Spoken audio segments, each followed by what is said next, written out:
Rabbits, it's Trixie, and once again I was busy and collected some of the strangest things that Germans sometimes say in everyday conversations. Things that they find completely normal, but that can probably cause the most desperate confusion and frustration among foreign speakers. As I did in this video that you guys really seem to like, I'm going to focus on phrases that Germans often reply with. All of them are just simple 1 or 2 word expressions, but that doesn't make them any less puzzling and evil. Especially when you're a foreigner and try to translate them literally. These seemingly easy yet awkward and misleading phrases must be what forces the most ambitious German learners to their knees. That makes them doubt that they will ever be able to speak proper German no matter what they do. I cannot let that happen. It's nothing less than my heartfelt duty as your German teacher to encourage you and help you along with this video. This time I'm not going to use the narrative style that I used in the last episode about this topic, but instead I'm going to try something new. This video is going to be a letter.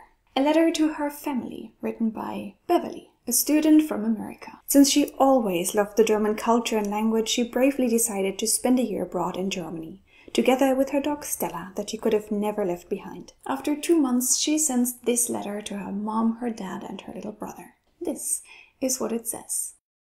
Dear Mom, Dad, and Brian, I cannot believe that it has already been 2 months since I came to Germany. Time passed quickly. I learned so many new things and met amazing people. The family I'm staying with is very nice. They speak German only to me, and my language skills have improved a lot. However, there are still moments in which I doubt that I'll ever become fluent in German. Like this one time a few days ago when I wanted to eat in a restaurant. There was a waitress outside smoking, so I asked her if I could bring Stella inside with me. I was expecting her to say yes or no, but she seemed to be in a very bad mood and replied, "Ist nicht." I had never heard this expression before. It literally means is not, but that didn't make any sense to me. What is it that isn't? Was she maybe referencing Shakespeare? To be or not to be? Then again, she did not look like somebody that would reference Shakespeare. I asked back what that means. She rolled her eyes and said in an even harsher tone, "Kannst du knicken?" The translation for that would be, you can fold that. I did not want to fold Stella, and no need to say that this confused me even more. As you can imagine, I did not end up having lunch in that restaurant. Instead, I went home where I told my host mother about my troubles. She gave me a hug and kindly explained these 2 strange expressions to me. Here we go, the first 2 strange phrases. Ist nicht, is not, and kannst du knicken, you can fold that. These expressions may sound simple, but tell me they are not very confusing for non-Germans. So, was Beverly allowed to take her dog inside the restaurant? Unfortunately, she was very unlucky to run into this grumpy waitress. Usually, Germans are very friendly when you ask them for help, but she must have had a very rough day. More bad news for Beverly. What the waitress said meant that she was not allowed to take the dog inside. Both ist nicht and kannst du knicken are pretty rude ways of saying forget about it. I didn't find a reliable source stating why Germans say you can fold that, but some people commented that it's based on official documents. If you fold a letter or a contract or something like that, then you don't usually consider it that important. You can fold it, it doesn't matter, forget about it. But we all want to know what else Beverly experienced in Germany, right? So without further ado, let's jump right back into the letter. Another time, Jule, my host sister, and I had a misunderstanding. I told her about a stupid guy that simply threw a coffee cup out of his car. It landed right in front of my feet and my shoes got dirty. Jule shook her head and said, "Sowas." At first, I thought she was being rude by replying, "So what? Did you want to imply that I was making a mountain out of a molehill?" She couldn't possibly find this okay. But she noticed my confused face and explained to me that sowas is not the same thing as so what. I was very relieved. Whew! Good thing that Jule cleared up this misunderstanding right away. Indeed, sowas or na sowas does not mean the same thing as so what in German. Quite the opposite, actually. While so what implies a lack of interest or understanding or that something is not a big deal, sowas is an expression of surprise, sympathy, or compassion. I'd say it's comparable with "oh really?" "Gosh," or "gee." However, depending on the pronunciation, there might also be a bit of mockery involved. Imagine a little boy with a chocolate-smeared mouth, running to his mom, crying and claiming that a monster ate all his candy. Then the mom may say, "Na sowas," because she can easily tell who the monster really was. But this does not apply to the example of Beverly and Jule. When Jule said sowas, she really meant it. She was surprised and wanted to share her compassion. I apologized for my mistake, but Jule wasn't even mad. Die deutsche Sprache ist schwer. Also was soll's? Kein Thema. she answered. I repeated her words in my head. Was soll's? What shall it?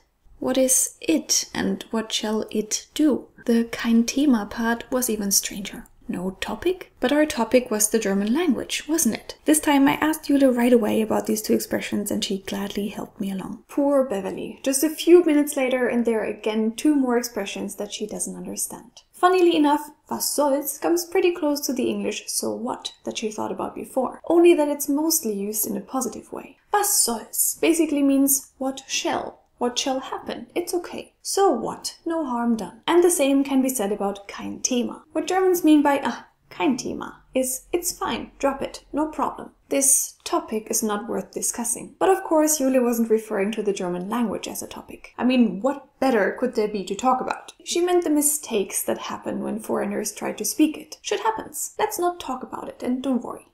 I'm sorry if I'm annoying you with all these little language stories. There's just one more that I want to share with you. The most confusing experience so far. On one of my first evenings here in Germany, I missed all of you guys so much that I couldn't stop crying. My host family tried to distract me, but all I could think of was home. I remember sobbing, I'm such a baby. I'm such a loser. And my host mother replied, Nicht doch. Nicht doch has to be the weirdest German phrase ever. You know, nicht means not, and doch is mainly used to counter a negative statement. For example, if I say, you didn't like the food, even though you enjoyed it, you would reply, yes, I did. Well, in German, you say doch instead. Du mochtest das Essen nicht. Doch. So, nicht doch is basically saying no and yes or don't and do at the same time, which desperately confused me when I heard it for the first time. I wondered what my host mother meant to say. No, I wasn't a loser, or yes, I was. Did she change her mind from one second to another? It definitely didn't help to cheer me up. Good thing they saw that I was completely baffled and explained the phrase to me. I think Beverly is right. Nicht doch is one of the most confusing phrases ever. At least when you try to literally translate it as she did. I mean, let this settle for a moment. Nicht doch. Not. Oh, actually, yes. Or don't. I mean, do. However, what does it really imply? If you hear Germans use it, they're not torn between yes or no. What they mean is definitely no, with an either reprehensive or soothing tone to it. It's like, come on, no. Or something like, no, seriously, how can you do that? How can you say that? When Germans comfort somebody, nicht doch can also be compared with there, which fits best to the situation with Beverly and her host mom. I hope you enjoyed hearing about my little anecdotes. I know you're interested in the German language as well, so I thought you might want to learn about these weird expressions too. You cannot imagine how much I miss you. Yes, even you, Brian, and I know that you miss me too. And I'm looking forward to seeing you soon. Hugs and kisses, Beverly.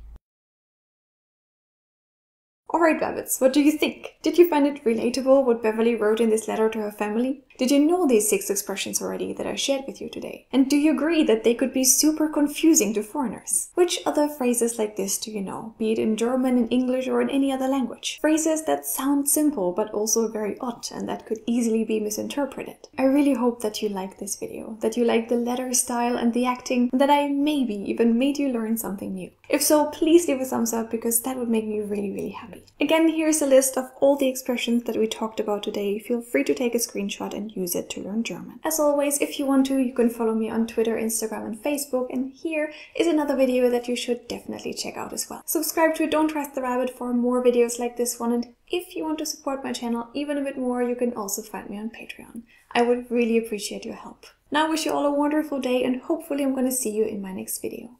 Bye!